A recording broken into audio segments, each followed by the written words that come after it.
surpassing the expectations of their creator. The Wayfarer had ultimately swayed the course of history. Smythe's clones, with the aid of the Tommies, successfully drove the aggressors out of Westminster. The retreating forces, of which there were few, were silently disposed of. A feeling of calm swept the city, all uncertainty fading into the background. Very few Londoners truly knew what was in store for the future, and very few ever would. Falling to their demise, the final seconds of Smythe's life were spent watching their replacement shrink into the distance. He considered the events leading up to this moment, and all the ways such a fate could have been avoided. However, in some small part, it came as a relief. Passing the torch had always been part of the plan, and now his job was done. The future was no longer his burden to carry. Within the hour of Smythe's death, the automatic process of finding a replacement had already begun. After slaying their creator, the Wayfarer's road to power was wide open. The temptation of following in their own footsteps was too great to turn down. The new Smythe willingly underwent the procedure of replicating their predecessors' memories. The Tommies, under the direction of Smythe, became an asset of the Angel Troopers, a friendly face to soften the blow of total subjugation. With Pete Davies at the helm, the Roundels rebounded. After cleaning up the few straggling hooligans, their club sprang back to life, though with tamer partying, because, thanks to a newly, mostly sober Davies. The Pistols of Camden would remain individualistic to the end, fending off attempts to seize power in the borough for as long as they could. The future was bleak, yet for most, conceding wasn't an option. Following the Battle of Westminster, the Wayfarer was expelled from the Pistols. The Camden Council voted unanimously in favour of this motion. The idea that one of their own could be involved in a regime so antithetical to their beliefs was a hit to the borough's morale. For the time being, Miller's men were left alone. They were deemed too much of a hassle to deal with, and Islington was blockaded. While they would occasionally sneak out and attack neighbouring boroughs, their rage, for the most part, turned inwards. With no outlet for their fury, this spawned a culture of infighting. Gangs of Miller's men would beat each other to the death over trivial matters. Fortunes were lost and won at a swing of a fist. Only one thing united them: their devotion to their leader, Miller. The dissatisfied Normans embarked on their journey home, crossing the Thames barrier, never to be seen in London again. The Normans who stayed behind would steadily thin in numbers as they continued to pursue their barbaric ways. Traders came and went, but the Croydonians rarely crossed the bridge that had been built for them. They regarded the rest of the world with disinterest, and they were better off for it. Smythe supplemented the Tommy garrison in Brickton with Angel Troopers. The newcomers were cold and efficient in their transformation of the settlement. The Bricktonian dream extinguished, they were quickly brought into the fold of Smythe's plans. History repeated itself. The Good Samaritans were once again crushed under the might of the Tommies. No longer could the residents of Eastminster look to them for hope. Instead, they watched their telescreens.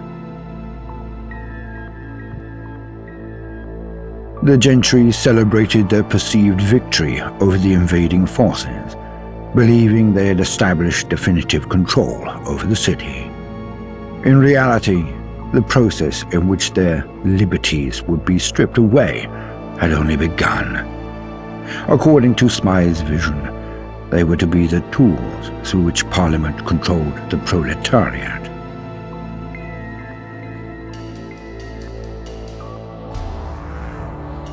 The Wayfarer retrieved all the lost plays for the troupe at Shakespeare's Globe. Smythe went on to close the theatre to the public, making it their own personal memorial to the old world. They would visit often, where the troupe would perform for the lone spectator. The vagabonds of the Isle of Dogs syndicate established a wary peace.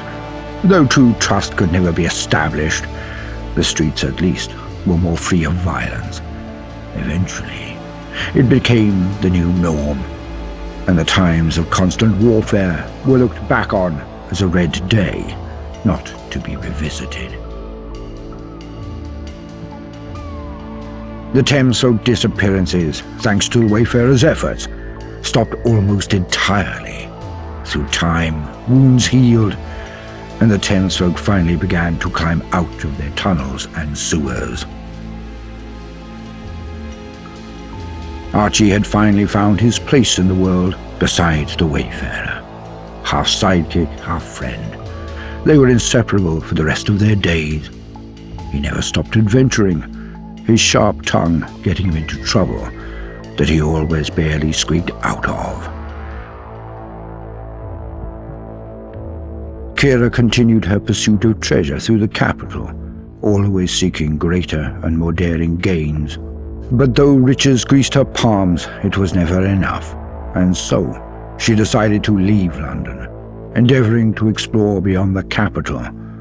Her new quest is to become the most famed adventurer in the world. Mad Jack returned to the only place he could ever truly call home, his gym. The crusade against the shadows of his past was not marked by the fall of his enemies, but the rise of a new Mad Jack. Once a mere haven for his own tortured psyche, the gym evolved into a sanctuary for the forgotten and neglected souls of London. Here, he imparted lessons not just in physical strength, but in the virtues championed by the Wayfarer. And so, the Wayfarer's journey came to an end. But it was not the end of history, only the beginning. Because in mankind's pursuit of power, there is no price too high, no life too valuable, and no ideal too sacred. Because war never changes.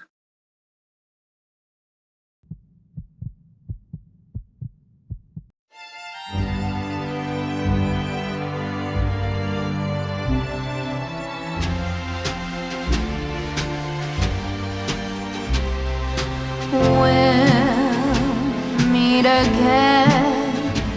Don't know when, don't know when, but I know we'll meet again some sunny day.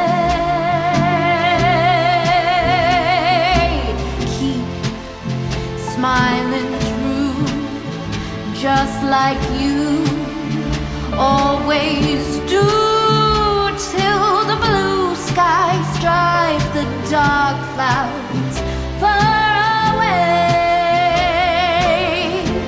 So will you please say hello to the folks that I know?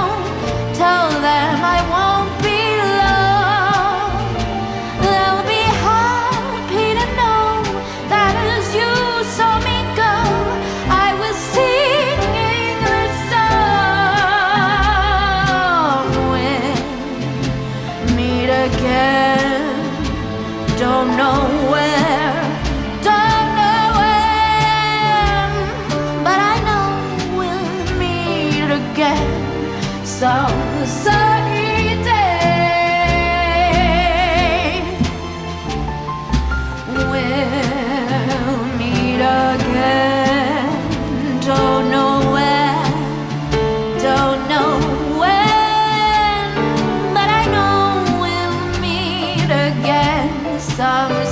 sunny day. Keep smiling through, just like you always do, till the blue skies drive the dark clouds far away. So will you please say hello to the folks that I know? Tell them I won't be long. They'll be happy to know that as you saw me go, I was singing this song. When meet again, don't know where, don't know when, but I know we'll meet again some sunny day. We'll meet again, don't know where, don't know when, but I know we'll meet again some sunny day. Keep smiling through, just like you always do.